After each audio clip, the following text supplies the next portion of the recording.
삼국시대 정치사로 이어가 보도록 하겠습니다. 삼국시대 정치사 보도록 하겠습니다. 삼국과 가야의 성장, 전체적으로 연맹왕국에서 이제 고대 국가로 넘어가게 됩니다. 고대 국가의 특징은 중앙 집권 국가, 중앙에서 집중돼 있어 권력이. 그래서 왕권이 그만큼 세지는 거. 연맹왕국에서 고대 국가로 넘어오게 되는데 이 고대 국가는 상당히 왕권이 이제 세진 상황이 바로 되고 삼국시대 고구려 백제 신라가 고대 국가로 이어져 발전하게 됩니다. 가야는 안타깝게도 연맹왕국 상태에서 끝났습니다. 그러면은 우선 고구려부터 같이 보도록 하겠습니다. 1세기 초 졸본에서 국내성으로 천도한 이후 세력을 점점 확장하게 되는데 대표적인 사람들 태조왕, 고국천왕, 미천왕, 고국원왕, 소수리망이 있습니다. 아까 펜도 보니까 그냥 빨간색이 훨씬 더 잘 보이는 것 같던데 이 5명의 왕 중에 굳이 기억하라면은 요 3명 태조왕, 고국천왕, 소수리망 그 중에 시험 문제에 나온다면은 무조건 소수리망입니다. 여기서는 태조왕 간단하게 보면은 요동지방으로 진출했고 옥저 복소시켰고 왕이 독점적 세습으로 5부족 연맹 체였잖아.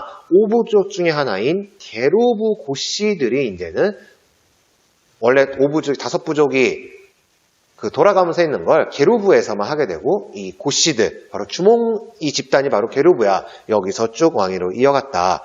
고국천왕 그 부족적 전통의 5부 계로부, 소노부, 전로부, 순노부, 관노부에서 각각의 그 5부족들이 이제는 행정적 5부로 바뀌게 됩니다. 그냥 동서남북 중 이래서 각 부족들이 나 무슨 부 출신인데 이제 이런 게 소용이 없어진 거야.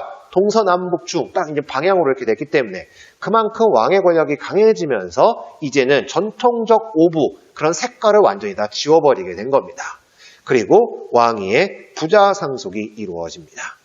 미천왕 여기서도 드립해야 되나? 미쳐가지고 우하하 이래서 낙랑군을 몰아내고 대동강력 확보했다.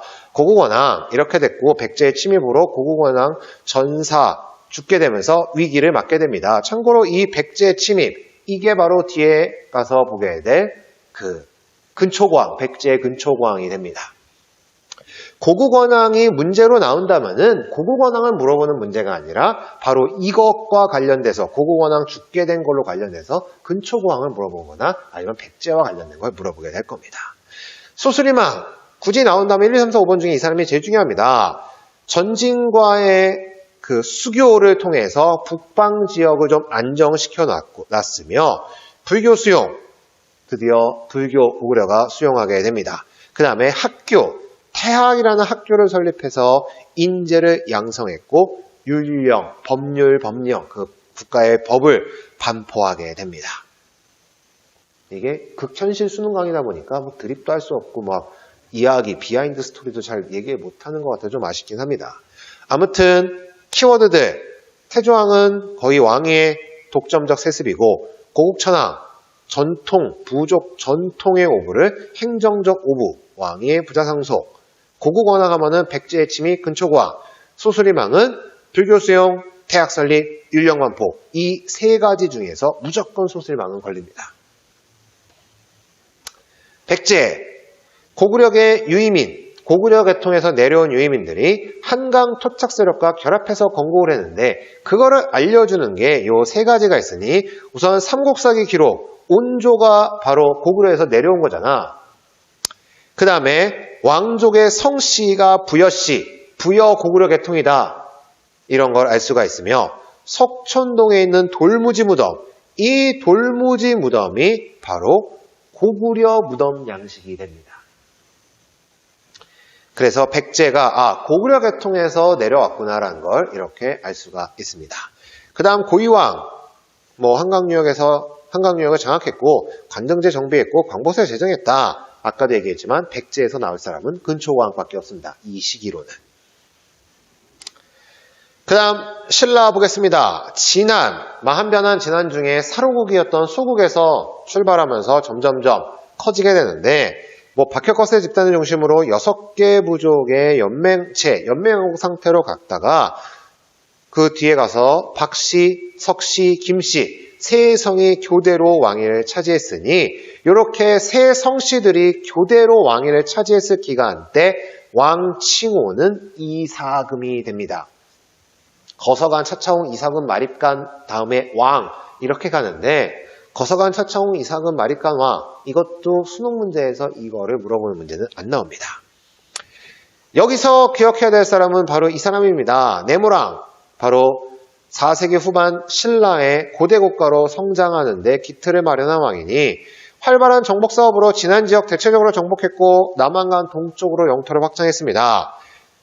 석, 김 세 성씨가 돌아갔는데 이 네모랑 때부터는 김씨들만 왕위가 세습되는 김씨의 왕위 계습권이 확립이 됐으며 대군장이라는 칭호의 마립간, 아직 왕이라는 칭호는 아닙니다. 뇌물 마립간. 그리고 네모랑과 관련돼서 가장 동그라미 1, 2, 3, 4, 5번 중에 제일 중요한 건 바로 이 4번일 겁니다. 이게 아마 고구려 문제와 가야 문제와 같이 믹스해서 나올 수 있는데 이렇게까지 어렵게는 안 낼 거야 아마 수능에서는. 그래도 혹시 모르니까.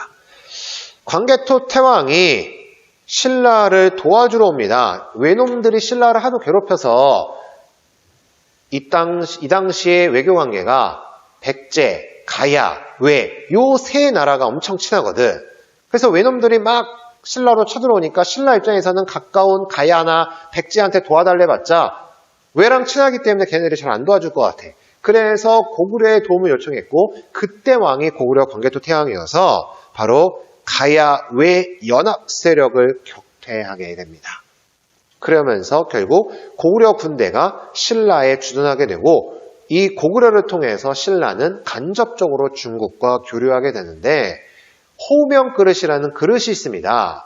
그 그릇 밑에 신라 무덤에서 발견이 된 건데 그 그릇 바닥면을 보니까 광개토지 호태왕, 광개토 태왕의 이름이 써 있어. 그래서 고구려와 신라의 관계, 바로 이 삼국사의 기록이 사실이구나를 보여주는 바로 대표적인 유물이 됩니다.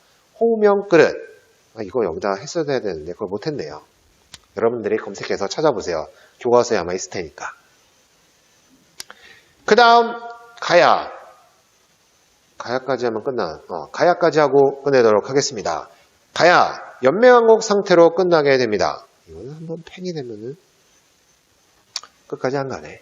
어쨌든 가야도 연맹왕국 상태인데 가야는 전기와 후기로 나누는 거고 이 전기와 후기를 나누는 그 사건이 아까 얘기한 광개토 태왕이 네모랑이 도움을 요청했고 광개토 태왕이 군대를 보내서 그 외놈들을 추격했고 그 외놈들이 자기네 친한 나라인 가야로 숨어들었다가 결국 가야까지 같이 피해를 보게 되는, 그래서 전기와 후기로 나누는 기점이 되는 게 바로 이 사건이 됩니다.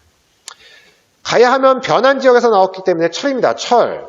그래서 이렇게 중개무역했다. 낭랑, 외등과 연결하면서 교류했다. 쇠퇴. 광개토 태왕이 신라에 침입한 왜군을 격퇴하는 과정에서 금강가야까지 공격을 받아서 금강가야가 쇠퇴하게 되면서 연맹을 주도해 갈 수 있는 힘이 빠지게 된 겁니다.